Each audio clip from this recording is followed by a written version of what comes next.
नमस्कार, मैं मनभूषण कुमार। आप सबों को मैं अपने YouTube चैनल पर स्वागत करता हूं। आज नीतीश कुमार का चिर प्रतीक्षित राजनीतिक ब्रह्मास्त्र उनके कमान से निकल गया और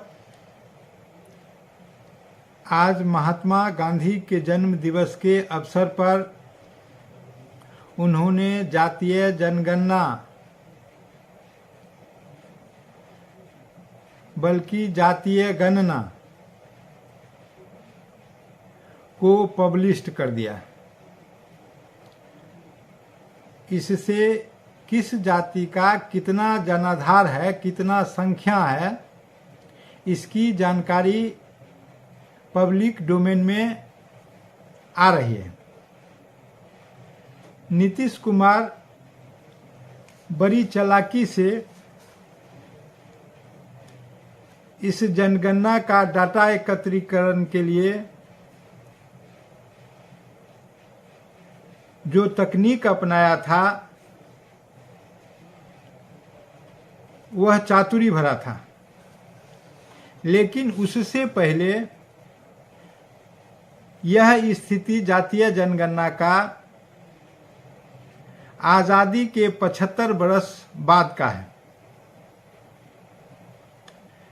बिहार जैसे शोषित, दलित, वंचित राज्य के लिए यह अच्छा है, सुंदर है, कोई अंधकार में न रहे इसलिए भी है। कम से कम बहुत चीज प्रकाश में आ गया, जो नहीं आया है उसमें सुधार होगा।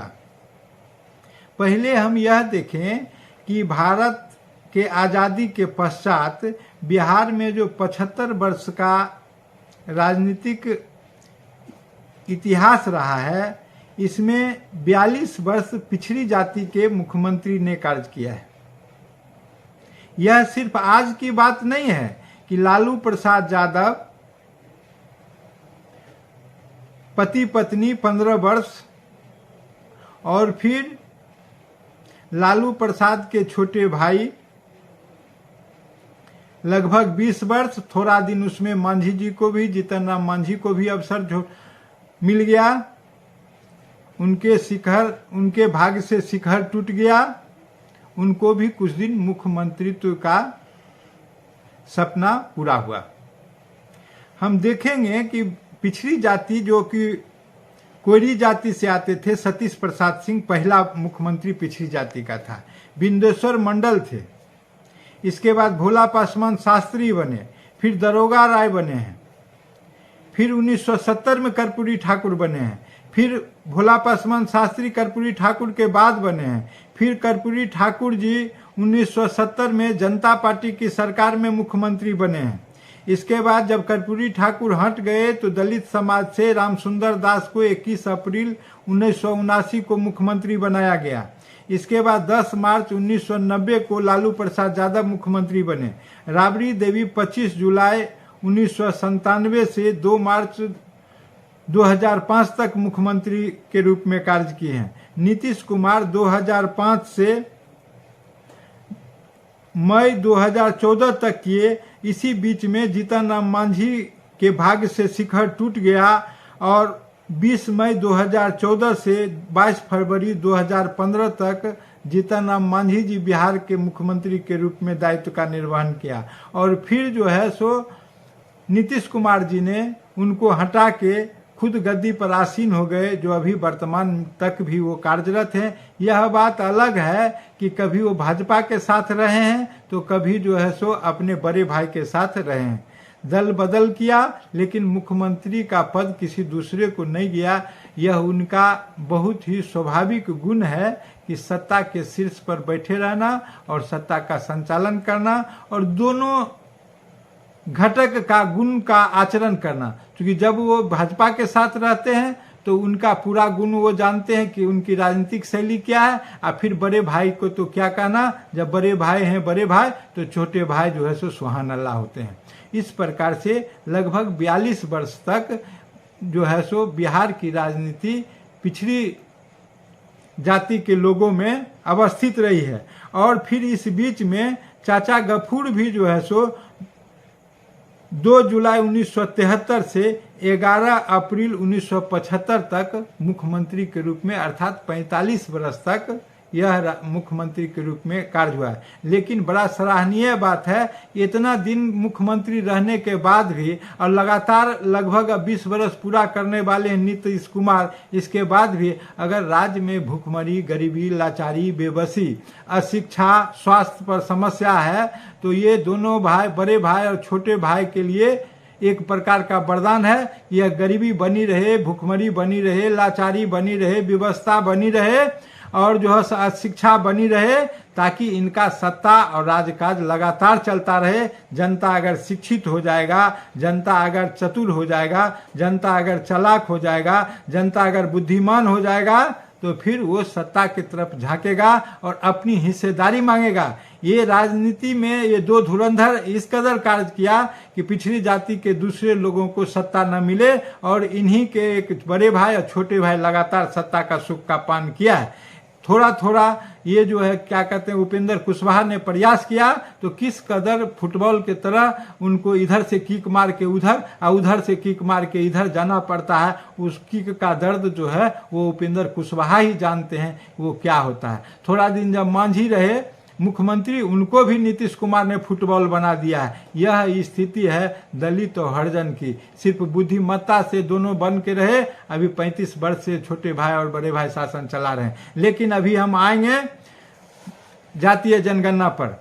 अब हम जातीय जनगणना पर पूर्ण रूप से ध्यान दें तो देखेंगे ये जो जातीय जनगणना हुआ है इसका सूत्रधार जो है वो 18 फरवरी 2019 से हुआ है। 18 फरवरी 2019 को जब विधानसभा ने सर्वसम्मति से राज्य में जाति आधारित जनगणना करने का प्रस्ताव पारित किया था। और जब बात आगे बढ़ी इसके बाद जो है सो भाजपा से ये अलग हो गए नीतीश कुमार, और जब भाजपा से अलग हो गए नीतीश कुमार वो राजद के साथ सरकार बना लिया, अलग मंत्रिमंडल गठन हुआ।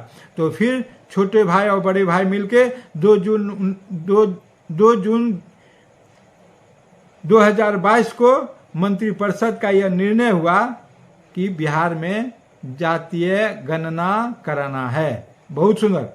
तो जातीय गणना कराना है यह निर्णय हो गया। फिर इस पर आपत्ति हुई, कुछ लोगों ने जाके सुप्रीम कोर्ट में केस कर दिया। जब सुप्रीम कोर्ट में कुछ लोगों ने केस कर दिया तो केस करने के बाद जो है यह जून जुलाई की बात है 2023 का। तो जब सुप्रीम कोर्ट में केस हुआ केंद्र ने सुप्रीम कोर्ट में एक हलफनामा दायर किया और उसमें कहा कि जनगणना कराने का अधिकार केंद्र सरकार का है, राज्य का इसमें कोई अधिकार नहीं है। लेकिन अभी हलफनामा दायर ही हुए थे, यह अगस्त का महीना था कि अगले ही दिन हलफनामा बदल गया और कहा गया केंद्र सरकार के द्वारा वो जो पुराना हलफनामा दायर हुआ था वह तो धोखा में दायर हो गया था, अब उसके लिए हम गलती मानते हैं। ये नया हलफनामा जो है वो जो है सो बिल्कुल ठीक है। अब हम देखें कि हलफनामा दायर हो गया, जातीय गणना की स्थिति बन गई। जब जातीय गणना आरंभ हुआ तो 215 जाति का आंकड़ा इसमें संकलित किया गया है। अब यह देखें कि आबादी के अनुपात में बिहार में प्रति पुरुष पर महिला का क्या संख्या है, तो इस हिसाब से 1000 पुरुष पर 953 महिला बिहार की स्थिति है। अभी बिहार की कुल आबादी 13,07,25,310 है और बिहार में रहने वाले जो अभी लोग हैं वो हैं 12,53,53,288 और पुरुष की संख्या जो बिहार में है वो है 6,41,31,990 और महिला का संख्या है 6,11,38,460 और अन्य जो हैं वो हैं 82,836 और बिहार से जो बाहर लोग रह रहे हैं वो हैं आपको 53,72,022 लोग बिहार से बाहर रह रहे हैं।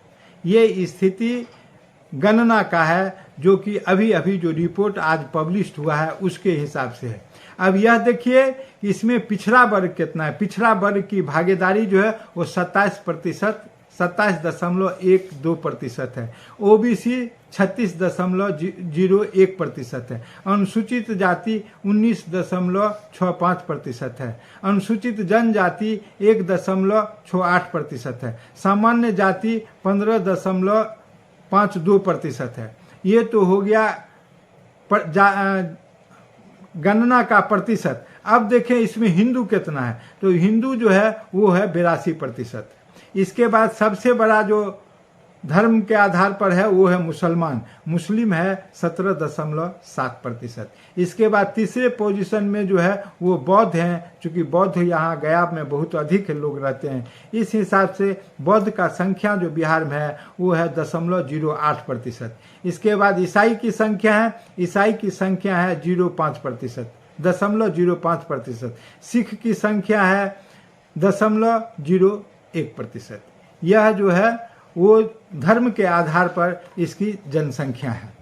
तो अब हम आए कि किसकी कितनी संख्या है। अब हम देखें सामान्य जाति में 15.52% है। यह सामान्य जाति जो बना है वो आठ जाति को मिलाकर, एक तो हिंदू में जो सामान्य जाति हैं वो हैं ब्राह्मण, भूमिहार, राजपूत और कायस्थ। और इसमें जो सामान्य जाति हैं उसमें मुस्लिम के भी सामान्य जाति हैं, जिसमें शेख है, सैयद है, मुगल है और पठान है। मतलब कि 8 जाति जो सामान्य हिंदू मुस्लिम मिला के इसके बाद टोटल आबादी हो रहा है सामान्य जाति का, वो है, उसका अनुपात है 15.52%। अगर हम हिंदू के सामान्य जाति की बात करें तो 10.61% हो रहा है। अब हम पिछड़ा वर्ग की बात करें तो पिछड़ा वर्ग में जो है वो है आपको 27.12% और ओबीसी 36.01%। अब देखिए इसमें कुर्मी है 2.87%, नोनिया है 1.9%, कुशवाहा है 4.27%, धानुक है 2.13%, मुसहर है 3.08%, सोनार है 0.68%, कुम्हार है 1.04%, बढ़ई है 1.45%, धोबी है 0.83%, नाई है 1.59%, कानू है 2.21%, यादव है 14.26%, रविदास है 5.25%, तेली है 2.81%, मलाह है 2.6%, बनिया है 2.3%। ये जाति का गणना है।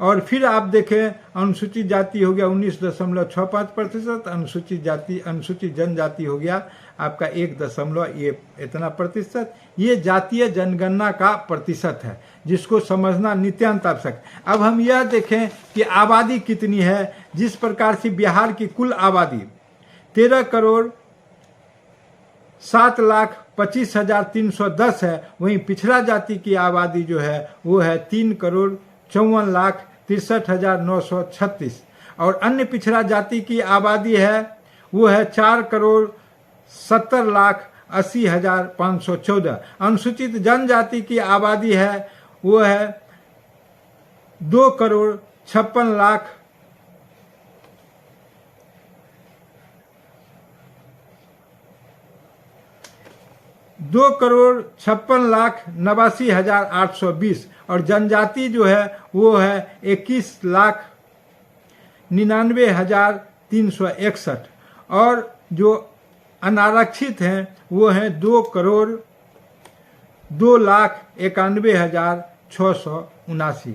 यह जनगणना का लबोलुबाब है। इस प्रकार से यह जनगणना नीतीश कुमार का सफलता का प्रतीक है, जिन्होंने एक तरफ यह देखा जाना चाहिए कि 20 वर्ष इनके कार्य के समय में और 15 वर्ष इनके बड़े भाई के कार्य जो सत्ता में रहे उस समय में, और ये 35 वर्ष रहने के बाद भी अगर जनगणना कराने की बिहार की ज़रूरत है और इस तरह से इसको राजनीतिक रूप से भुनाने की ज़रूरत है और इसमें आपाधापी मचेगा तो फिर सभी दल समझें कि क्या हो सकता है, बिहार का भविष्य क्या है, यहाँ के रहने वालों का भविष्य क्या है। क्या यह यक्ष प्रश्न है? यह जनता जानना चाहती है जनगणना में जो आया है कि जिस कदर से बिहार से बाहर लोग रह रहे हैं, जिस कदर से बिहार से बाहर लोग रह रहे हैं उसकी संख्या बहुत अधिक है।